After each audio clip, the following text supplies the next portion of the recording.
হয়ে যাবে জন। চটপট গরম গরম সিঙ্গারা খাইয়ে দাও। আরে আগে টাকা দাও, নাহলে খাওয়া দাওয়া পালায় যাবা। আমার সকাল সকাল তোমার পেছনে দৌড়ানোর কোনো ইচ্ছাই নাই। জন কি অপমান, খুব চাপ পড়ে যাবে। আরে জন সব সময় খারাপ কাজই করতে থাকো, কখনো একটু ভালো কাজই তো করতে পারো। না হলে যমরাজ তোমাকে নিয়ে গিয়ে নরকে ফেলে দেবে। আমি কোনো যমরাজকে চিনি না, আর জীবনে কোনোদিন মানি না। যেমন তোমার ইচ্ছা, কিন্তু এরকম কথা বলতে নেই। যমরাজের কান সব জায়গায় আছে। ওরে বাবা, যদি উনি শুনে ফেলেন তাহলে তুমি গেলে মায়ের ভোগে। জন দা ডন কাউকে ভয় পায় না, লোকেরা ভয় পায় ডনকে। কিন্তু যেদিন যমরাজ তোমার সামনে চলে আসবে না, ওই দিনই তোমার বাঁশের ভেলা আর নারকেলের দড়ির দরকার পড়বে। হ্যাঁ, চলো মোটু, ওকে যমরাজ সেজে ভয় দেখানো যাক, দেখবে ও সব তেল বেরিয়ে যাবে। হ্যাঁ বন্ধু, এটা খুব ভালো একটা আইডিয়া। দেখবে আমি এমন একটা মেকআপ করব যে একদম সত্যিকারের যমরাজ দেখতে লাগবে বন্ধু। হ্যাঁ,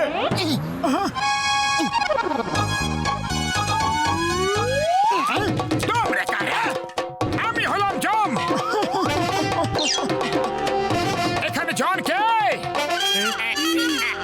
হ্যালো, আমি টু ইন্ট্রোডিউস মাইসেলফ। আমি হলাম যম, আর ও হলো Chitragupta. Nice meeting you. May I help you sir? John, আমরা শুনেছি যে তুমি নাকি কাউকে ভয় পাও না, জানতে পেরে ভালো লাগলো। চিত্রগুপ্ত, হিসেব করো।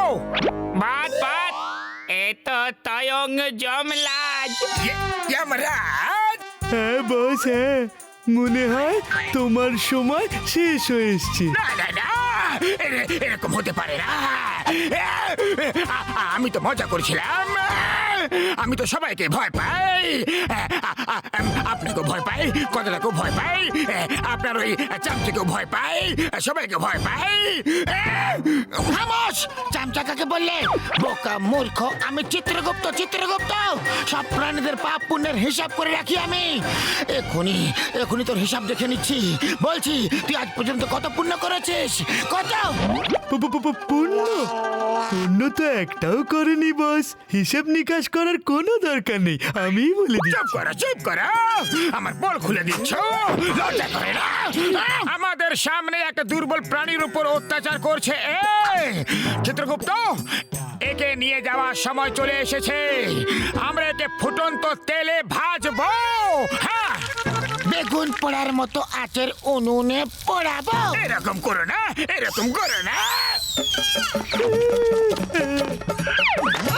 চলো, ওকে এত ভয় দেখাই যে ও চুরি করা ছেড়ে দিয়ে ভালো কাজ করতে শুরু করে দেবে।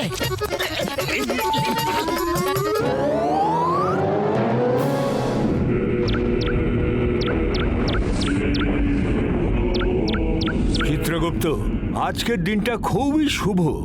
আজ আমাদের কারোর প্রাণ নিতে যেতে হবে না। আজকের দিন শুভ না মহারাজ, খুব অশুভ মনে হচ্ছে আমাদের পার্মানেন্ট ছুটি হয়ে গেল। এরকম হতেই পারে না। উপরওয়ালা আমাদের জব আমাদের না বলে অন্য কাউকে দিতে পারেন না। দিয়েছে, ওই দেখুন না, আমাদের কাজ অন্য কেউ করে যাচ্ছে। নিচে অন্য যমরাজ এসে গেছে, আর সাথে অন্য চিত্রগুপ্ত।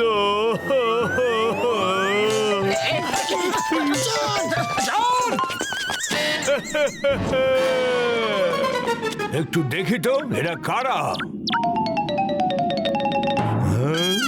হ্যাঁ, উপরওয়ালা, আপনি এরকম করতে পারেন না।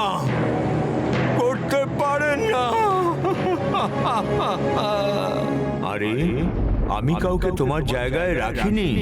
যাও নিচে গিয়ে চেক করো ওরা কারা। তাহলে ঠিক আছে বড় বস, আমরা এখনই নিচে গিয়ে দেখছি, আর চোখে দেখা অবস্থা বলবো।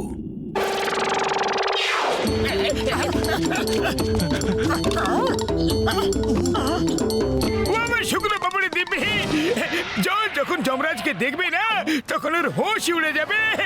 আমি এত ভালো মেকআপ করেছি, জন আমাকে চিনতেই পারবে না যে ওরা আসলে মোটু পাতলু। আরে আমি জনের ভয়তে ভীতু মুখটা দেখতে চাই গো। মোটু পাতলুকে ক্যামেরা দিয়ে পাঠানো উচিত ছিল, ও জনের ভয়তে কাপা শুট করে নিয়ে আসতো। আচ্ছা এই ব্যাপার, তাহলে এটা তোমাদের সবার একটা জাল ছিল।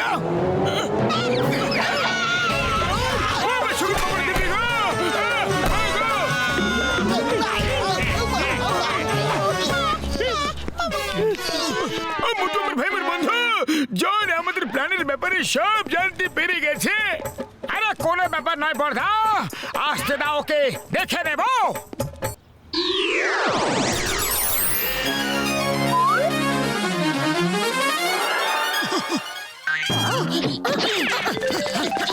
তোমরা দুজন কারা আর আমাদের সাজে তোমরা কি করছো?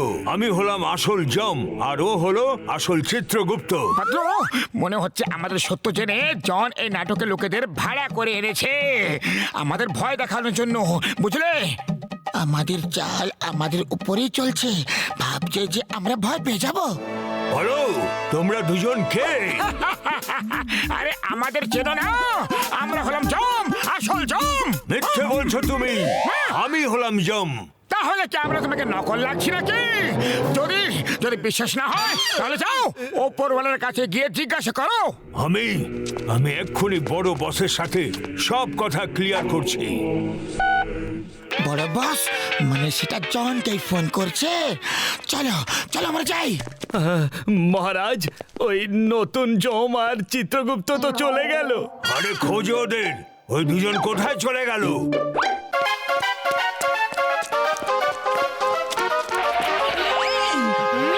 মহারাজ, এরা তারাই যাদের প্রাণ হরণ করতে নতুন জম আর চিত্রগুপ্ত এসেছে। জম হলাম আমি। তোমরা সবাই পালাচ্ছ কেন? জমের কাছ থেকে কেউ পালাতে পারে না। এই মোটু পাতলু, ব্যাস অনেক হয়েছে তোমার নাটক। এবার এই ড্রামা কোম্পানি বন্ধ করো, তুমি জনকে বোকা বানাতে পারবে না। তুমি আমাকে মোটু বললে?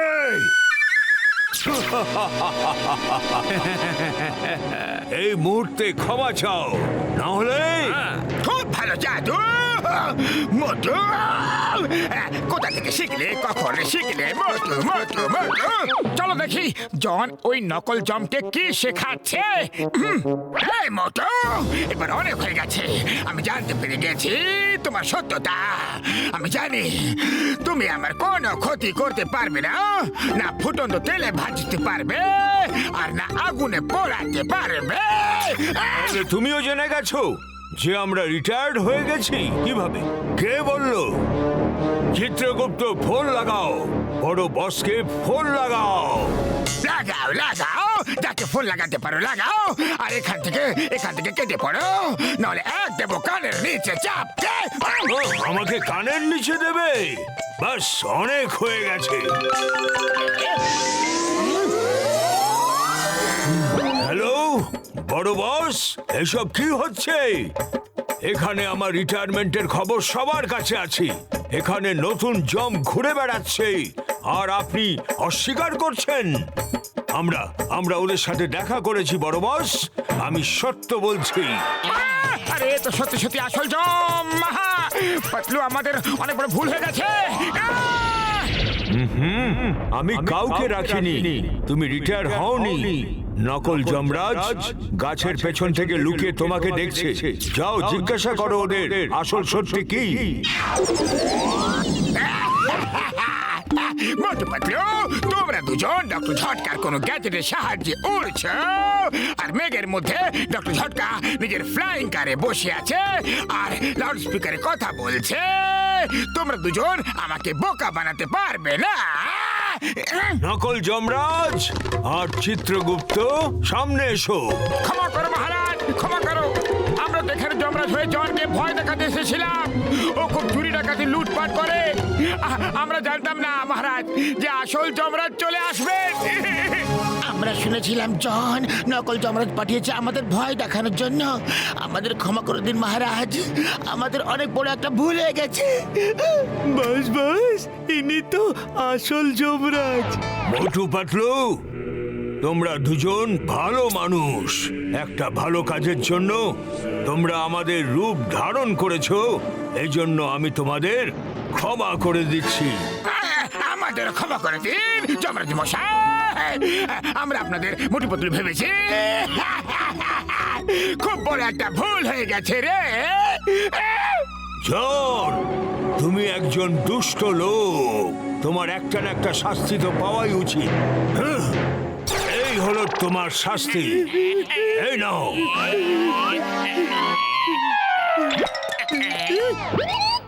মোটু পাতলু, যমরাজ বিনা বাহনে দেখতে ভালো লাগে না। তুমি যতক্ষণ চাও এর ওপর যাত্রা করো, তারপর এ আবার মানুষ হয়ে যাবে। যমরাজ মহাশয় সরি।